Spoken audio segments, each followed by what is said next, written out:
মাননীয় দর্শক, আজকে আমি একটা বিরাট খবর দিতে চলেছি। সামনে আসছে ধনতেরাস। এই ধনতেরাসটা কি, সেই জিনিসটা নিয়ে আজকে বিরাট আলোচনা।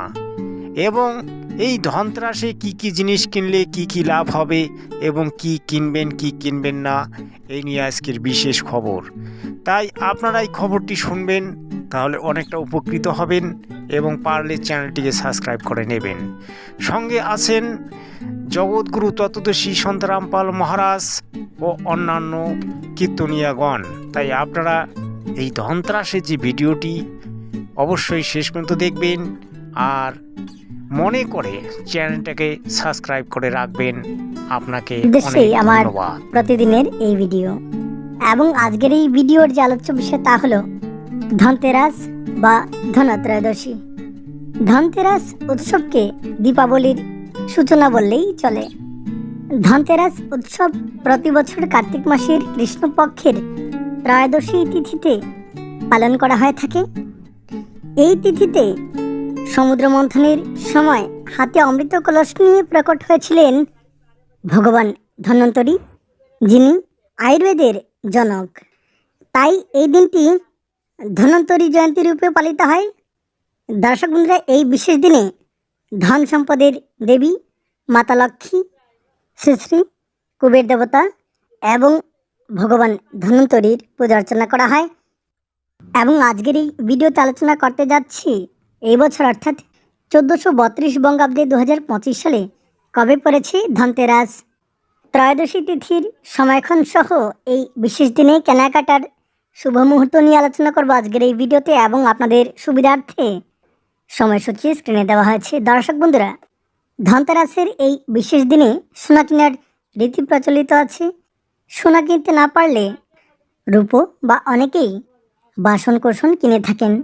কিন্তু এই দিনে কি কি কিনলে ভালো হয় এবং কি কেনা একেবারেই উচিত নয় তা নিয়ে আলোচনা করব। তবে প্রথমেই সময়ক্ষণ। দর্শক বন্ধুরা, বাংলা পঞ্জিকা অনুসারে 31শে আশ্বিন 1432 বঙ্গাব্দ 18ই অক্টোবর 2025 ইংরাজি শনিবার ধনতেরাস বা ধনত্রয়োদশী। ত্রয়োদশী তিথি আরম্ভ হবে 31শে আশ্বিন 1432 18ই অক্টোবর 2025 ইংরাজি শনিবার দুপুর 1:19 গতে আরম্ভ হয়ে যাবে ত্রয়োদশী তিথি, এবং ত্রয়োদশী তিথি থাকবে পহেলা কার্তিক 1432 19 অক্টোবর 2025 ইংরাজি রবিবার দুপুর 1:52:55 পর্যন্ত থাকবে ত্রয়োদশী তিথি। এবার দিন পঞ্জিকা, তারপর শুভ সময়ক্ষণ। এদিনে পূর্ব ফাল্গুনী নক্ষত্র থাকবে সন্ধ্যা 5:34 পর্যন্ত, তারপর উত্তর ফাল্গুনী নক্ষত্র। ব্রহ্মযোগ থাকবে শেষে রাত্রি 4:11 পর্যন্ত। দুপুর 1:19 থেকে রাত্রি 1:36 পর্যন্ত থাকবে গড়করণ। প্রদোষে সন্ধ্যা 5:06:08 গতে রাত্রি 6:42:08 মধ্যে গোস্বামী মতে অপমৃত্যু বিনাশায় বহির্জম দীপদানম। এবার কেনাকাটার শুভ সময়ক্ষণ।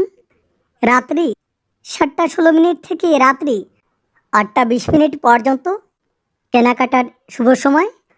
এই দিনে অমৃত যোগ থাকবে দুপুর 1:19 থেকে দুপুর 2:38 পর্যন্ত, আবার দুপুর 3:22 থেকে সন্ধ্যা রাত্রি 5:06 পর্যন্ত থাকবে অমৃত যোগ। এই সময়ের মধ্যেও কেনাকাটা করা যাবে। এবার জানবো এই দিনে কি কিনবেন, কি কিনলে ভালো হয় এবং কি কেনা একেবারেই উচিত নয়। সর্বপ্রথম বলতে গেলে এদিনে লোহা কিনতে নেই। লোহা তৈরি বাসন কোসন এবং হাতিয়ার আদি এদিনে কিনতে নেই। যদি গাড়ি কিনতেই হয় তবে টাকা হয় 2 দিন আগে, না হয় 2 দিন পর দিতে পারেন। সেই সঙ্গে এই দিনে ধারালো কোনো বস্তু কিনতে নেই। এই দিনে সীসা কিনতে নেই। সেই সঙ্গে বলে রাখি, এই দিনে কালো কাপড় কিনতে নেই। সেই সঙ্গে কাচের কোনো সামগ্রী এই দিনে কিনতে নেই। এবার আলোচনা করব এই দিনে কি কেনা শুভ। এই দিনে সোনা কেনা শুভ। সেই সঙ্গে এই দিনে আপনি রূপোর তৈরি যে কোনো অলংকার আদি কিনতে পারেন। সেই সঙ্গে তামা এবং পেতলের বাসন কোসন আদি কিনতে পারেন। সেই সঙ্গে এই দিনে আপনি ঝাঁটা কিনতে পারেন। এই দিনে ঝাড়ু কেনা শুভ ফলপ্রদ। সেই সঙ্গে এই দিনে আপনি হলুদ বা হলদের গাঁঠ কিনতে পারেন। এই দিনে আপনি খাতা কিনতে পারেন আপনার হিসেবের খাতা কিনতে পারেন। সেই সঙ্গে এদিনে নতুন ব্যাংক অ্যাকাউন্ট খুলতে পারেন, তাও শুভ ফলপ্রদ। সেই সঙ্গে এই দিনে আপনি বিভিন্ন ধরনের যন্ত্রমাদিও কিনতে পারেন, তবে এগুলো কিনলে অবশ্যই সঠিক জায়গায় স্থাপন করতে হবে, তাও খেয়াল রাখতে হবে। দেখুন দর্শক, আপনি এতক্ষণ ধরে শুনলেন ধনতেরাসের কেনাকাটা এবং ধনতেরাসের সময় নির্ঘণ্ট এবং ধনতেরাস কেন আমরা পালন করি, ধনতেরাসে কি হয়, এই নিয়ে বিরাট তত্ত্ব কথা। এবার আসল কথাগুলি বলি। দেখুন ধনতেরাস কি জিনিস। ধনতেরাসটা হচ্ছে ধন কামানোর একটা কৌশল। তা ধন আপনি কামাবেন, সেটা কি ওই লোহা কিনে, ওই সোনা কিনে, তারপরে ওই বাসনপত্র কিনে বা হলদি কিনে, এগুলো কোনোটাই সঠিক নয়। আসলে ধনতেরাসটা হচ্ছে একটা দেশাচার। আমরা প্রত্যেক দিনই জিনিস কিনি, প্রত্যেক দিনই আমরা জিনিস কিনতে পারি, কিন্তু সেই দিনে যে জিনিস কিনলে আমাদের সংসারে শান্তি হবে, আমরা ধনী হব, আমির হব, এমন কোনো প্রমাণ আছে কি? আসলে এমন কোনো প্রমাণ নেই। তাই আপনি ধনতেরাসকে পালন করতে পারেন, নাও করতে পারেন, সেটা আপনার ব্যাপার। কিন্তু এই যে দেশাচার, কুসংস্কার, এগুলো যে আমাদের দ্বারা করানো হচ্ছে বা এগুলো সমাজের মধ্যে ছড়িয়ে ছিটিয়ে যারা রেখেছে, তারা আসলে কিসের জন্য করেছে জানেন? তারা আসলে করেছে এগুলো ব্যবসা, আপনাকে লুটে পুটে খাওয়ার জন্য, তাই এগুলো করছে। এবারে আমি ছোট্ট করে জগৎগুরু তত্ত্বদর্শী সন্ত রামপাল মহারাজের প্রবচন শোনাবো। इस धनतेरस में भगवान धनवंतरी और माता लक्ष्मी जी की पूजा होती है। आप लोग भी इस धनतेरस में भगवान धनवंतरी और माता लक्ष्मी की पूजा करना, और गणेश जी की भी पूजा होती है ताकि हमारी बुद्धि पवित्र बनी रहे। है गणेश जी और धनवंतरी और लक्ष्मी जी एक पति पत्नी है। 24 अवतारों में भगवान का एक धनवंतरी अवतार अमृत लेकर प्रकट हुए थे। माता लक्ष्मी की पूजा होती है। दोस्तों, क्या इस धनतेरस में हमें भगवान धनवंतरी की पूजा करनी चाहिए या नहीं करनी चाहिए?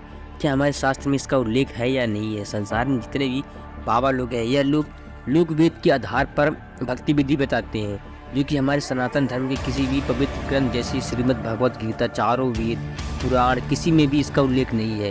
इस धनतेरस के त्यौहार का उल्लेख किसी भी पवित्र ग्रंथ में नहीं है, तो फिर हमें इसे क्यों मनाएं? फिर ये नए नए संत महात्मा लोग हमें क्यों मनाने के लिए कहते हैं?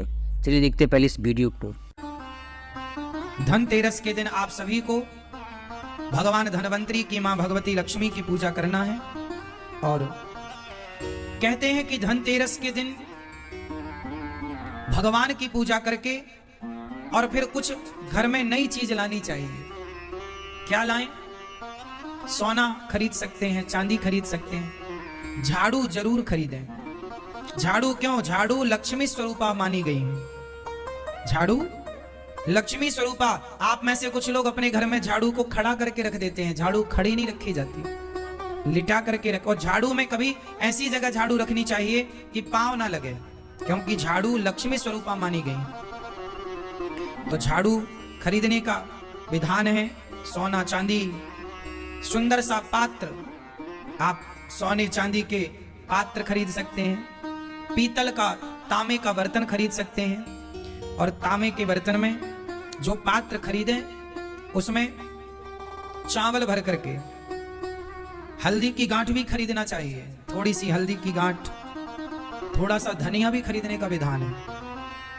तो धनिया, हल्दी की गांठ, सुंदर सा पात्र, बर्तन जो भी आप खरीदें, और उस बर्तन पर आप बड़े प्रेम से चावल भरकर उसमें हल्दी की गांठ रख करके और कुछ द्रव्य रख करके और उस पात्र को हाथ में लेकर के भगवान धनवंतरी और माता लक्ष्मी को समर्पित कीजिएगा, इस भाव से कि हे माँ, हे प्रभु, जो कुछ है सब आपका है, हम भी अपने आप को आपके श्री चरणों में समर्पित कर रहे हैं। इस भाव से समर्पित कीजिएगा। और धनतेरस के दिन आप लोग एक कार्य कर सकते हैं। आप जितने लोग कहते हैं कि हम परेशान हैं, आप एक काम करो, आपको जो भी परेशानी है, जो भी कष्ट है, जो भी पीड़ा है, एक कागज में लिखो।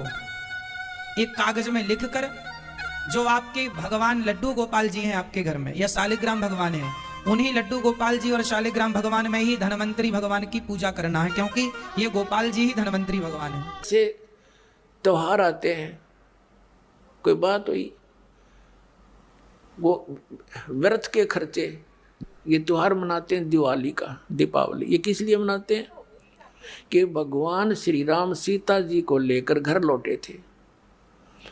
और फिर चलो पहले तो देसी घी के दीप जलाए जाते थे, हवन हो जाता था, वो भी बढ़िया बात थी, लेकिन एक दिन हवन कर देने से बात नहीं बनती। अपना रोज लगावे घी की दीप है, रोज हवन करे वो। और जब सीता जी को घर से निकाला, फिर भी मनाओ तुम उसने, फिर भी दिवाली मना रहे हो। सीता तो घर से निकाल दी गई थी जिसके आने की खुशी में, और वो दीप जलाए गए थे, और फिर वो निकाल दी करते। वो तो दुखी हुई, वहाँ जंगल में टाइम पास करा बेचारी ने सह परिवार। और श्री राम घर पे, परिवार उसका जंगल में, चाहे राजा के कुछ भी बना रहो, एक छोटे से नगर का राजा, अयोध्या का राजा था, चाहे राष्ट्रपति बने जाए पूरी पृथ्वी का, जिसका परिवार कहीं रहा कहीं वो जीव सुखी हो सकता है, और फिर भी दिवाली मनावें और दीप जलावें। तो इस तरह की जो क्रियाएं हैं ये परंपरा है, सूझबूझ का कार्य नहीं है। फिर बम छोड़ते हैं त्योहार के दिन, तरह कितना प्रदूषण फैलाते हैं, आग लग जाती है। तो यह परंपरा बनाई तो बच्चे आकर्षित हुए, इसको समाप्त करेंगे धीरे धीरे। দর্শক, ধনতেরাস নিয়ে অনেক ধরনের ভিডিও পাবেন, সবাই আপনাকে জিনিস কিনতে বলবে। আপনার কাছে টাকা পয়সা থাক আর না থাক, আপনি বাজার থেকে মোটা মোটা জিনিস কিনে আনবেন, বাড়িতে এনে তারপরে ওগুলোকে পূজা করবেন, তারপরে কোনো ব্রাহ্মণ পণ্ডিতকে, বৈষ্ণবকে বা কোনো সাধুজনকে সেবা দেবেন। হ্যাঁ, আপনি অনেক পুণ্য অর্জন করবেন। তো তবে পুণ্য অর্জন করবেন যে যদি আপনার সনাতন ধর্মগ্রন্থে এই কথাগুলি লেখা থাকে।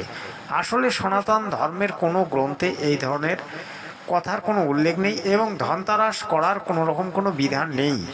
তাহলে এই পাখণ্ডীরা কেন ধনতেরাস করাচ্ছে? আর প্রদীপ পাল তো একেবারে নেচে গুজে, একেবারে তাল মিলিয়ে একেবারে বলে বেড়াচ্ছে ধনতেরাস করুন, হে করুন, হো করুন, আপনার লাভ হবে। কিন্তু আসলে মুসলে কিছুই লাভ হয় না। ধনতেরাস করে যদি কোটি কোটি টাকা উপার্জন হয়, তাহলে প্রদীপ পাল কেন গরিব এখনো আছে সেটা একবার দেখে নেবেন।